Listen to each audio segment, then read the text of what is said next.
Hello दोस्तों, आज के सेशन में देखेंगे criminal case trial. Criminal case का ट्रायल किस प्रकार से चलता है, किस प्रकार से प्रोसीडिंग होती है, उसके बारे में जानेंगे। क्रिमिनल ट्रायल दो प्रकार के होते हैं। पहला वह जो पुलिस एफआईआर के आधार पर होता है, दूसरा होता है कंप्लेंट केस अर्थात परिवाद के आधार पर, जिसमें हम सीआरपीसी की धारा 190 और 200 के तहत कोर्ट में जाते हैं।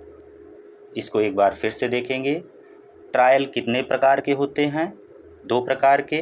पहला होता है पुलिस एफआईआर के आधार पर, दूसरा होता है परिवाद के आधार पर, जिसको हम सीआरपीसी की धारा 190 और 200 के आधार पर, इसके आधार पर कोर्ट में जाते हैं। आज की क्लास में हम मुख्यतः पुलिस रिपोर्ट द्वारा की गई एफआईआर के ट्रायल के बारे में बात करेंगे। इसको हम 3 भागों में बांटेंगे। पहला भाग होगा पुलिस द्वारा चार्जशीट फाइल होने से पहले का है, जिसमें पुलिस इन्वेस्टिगेशन होती है। दूसरा है कोर्ट में केस का ट्रायल का, और तीसरा जो है वह है जजमेंट के बाद अपील का और दया याचिका का, मर्सी पिटीशन का। सबसे पहले हम देखते हैं पहला भाग, फर्स्ट पार्ट।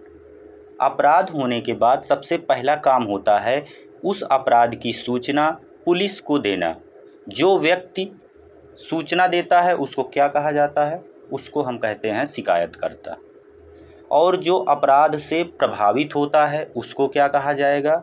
उसको बोला जाएगा विक्टिम अर्थात पीड़ित।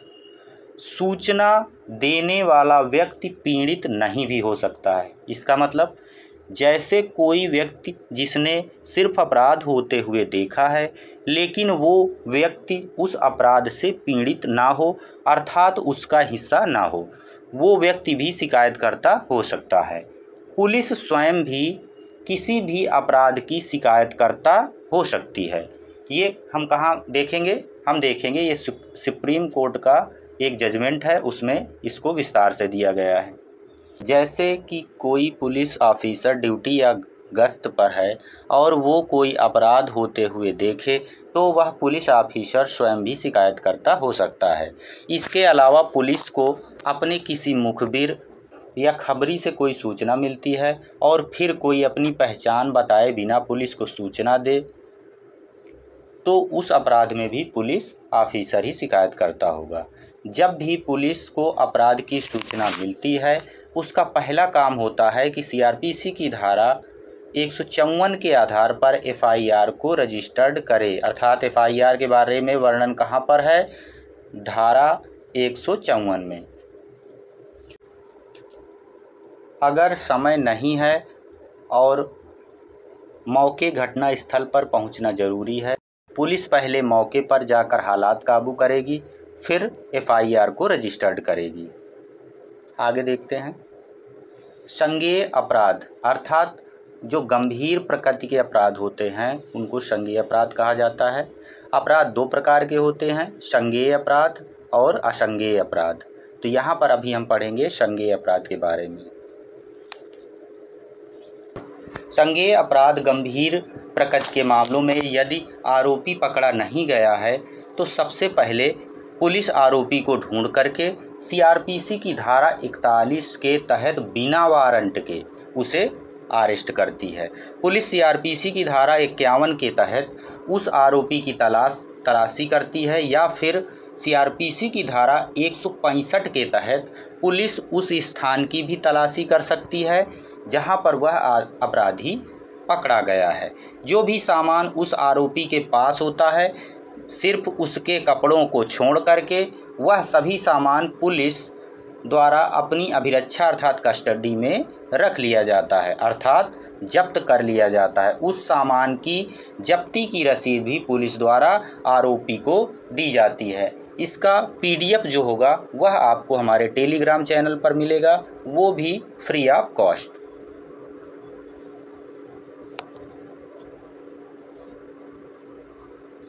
इसके बाद सीआरपीसी की धारा 41 खा के तहत उस आरोपी के किसी भी परिचित या रिश्तेदार व्यक्ति को आरोपी के गिरफ्तार होने की खबर करेगी।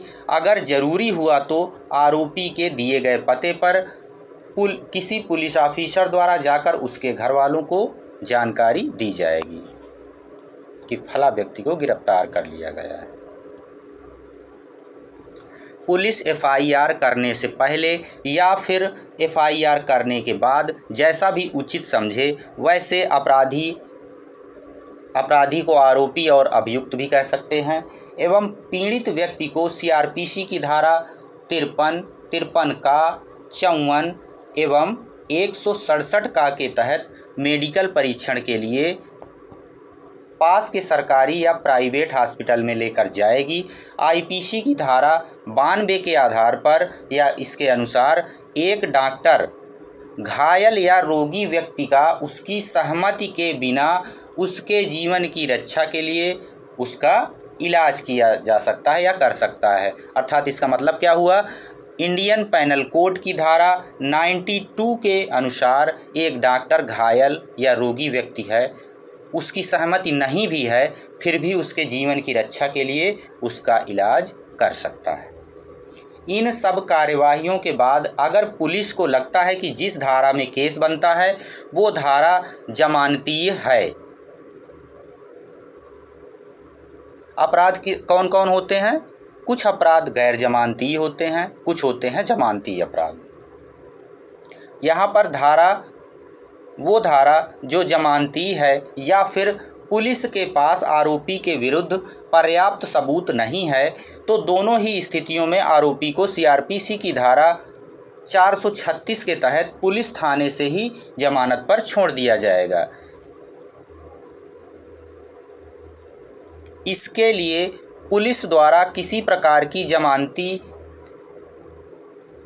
बेल बॉन्ड की मांग भी आरोपी से की जा सकती है।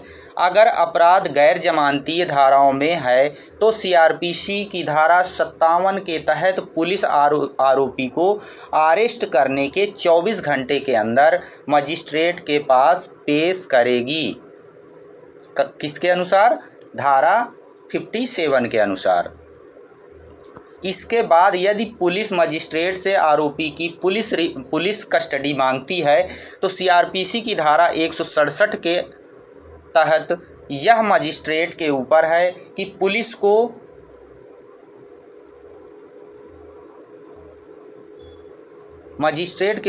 कि आरोपी को पुलिस कस्टडी में भेजना है या नहीं। यह किसको पावर दी गया है? यह पावर दी गई है मजिस्ट्रेट को। आइए हम देखेंगे सुप्रीम कोर्ट ऑफ इंडिया के मनु भाई retail Patel versus state of Gujarat and others में 28 सितंबर 2012 पे यह केस है। यदि पुलिस कस्टडी में भेजना है तो पुलिस कस्टडी 15 दिन से अधिक नहीं होगी। इसमें क्या बताया गया है कि अगर आरोपी को पुलिस कस्टडी में भेजना है तो वह जो पुलिस कस्टडी होगी कितने दिनों से अधिक नहीं होगी? 15 दिनों से अधिक नहीं होगी। और यदि नहीं भेजना होगा तो फिर मजिस्ट्रेट द्वारा आरोपी को जुडिशियल कस्टडी में जेल भेज दिया जाएगा। फिर आरोपी को जमानत देने की पावर किसके पास होगी? मजिस्ट्रेट के पास हो जाएगी। लेकिन यदि मजिस्ट्रेट को लगता है कि मामला सेशन कोर्ट द्वारा विचारणीय है, जैसे कि हत्या का मामला हो गया या रेप का मामला हो गया, तो वह किसके पास भेजेगा? तो मजिस्ट्रेट सीआरपीसी की धारा 209 के तहत प्रक्रिया पूरी करने के बाद केस को सेशन कोर्ट के पास भेज देगा या सुपुर्द कर देगा, कमिट कर देगा।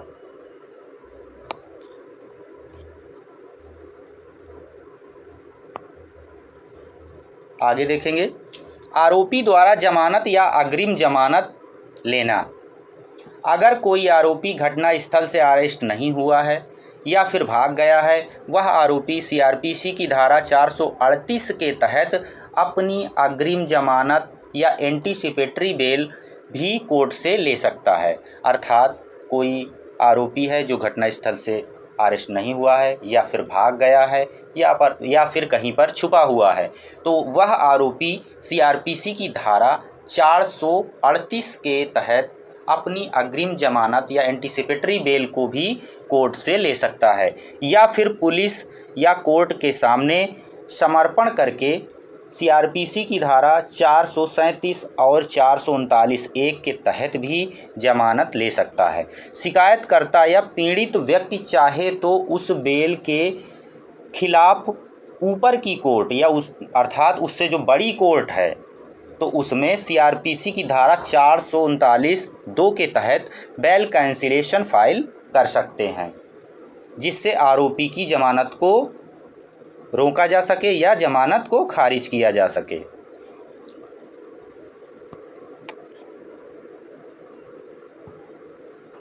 पुलिस द्वारा केस में इन्वेस्टिगेशन करना, सबूत इकट्ठा करना, ऊपर बताई गई सभी कार्यवाहियों और एफआईआर रजिस्टर होने के बाद पुलिस का काम होता है कि वो केस की निष्पक्षता से जांच करे और रिपोर्ट फाइल करे। केस का इंचार्ज अर्थात इन्वेस्टिगेशन ऑफिसर आईओ यानी कि इन्वेस्टिगेशन ऑफिसर होता है, वही केस की जांच करता है, घटना की जगह का नक्शा बनवाता है, जरूरी कागज और सबूत व्यक्तियों या डिपार्टमेंट से लेता है, गवाहों को धारा 161 सीआरपीसी में बयान दर्ज करता है। अगर आईओ अर्थात इन्वेस्टिगेशन ऑफिसर अपनी इन्वेस्टिगेशन में यह पाता है कि शिकायतकर्ता की शिकायत झूठी है और आरोपी निर्दोष है, तो वह पुलिस सीआरपीसी की धारा 169 के तहत डिस्चार्ज समरी या फॉल्स रिपोर्ट एफआर कोर्ट के सामने फाइल करके केस को ख़त्म कर सकते हैं।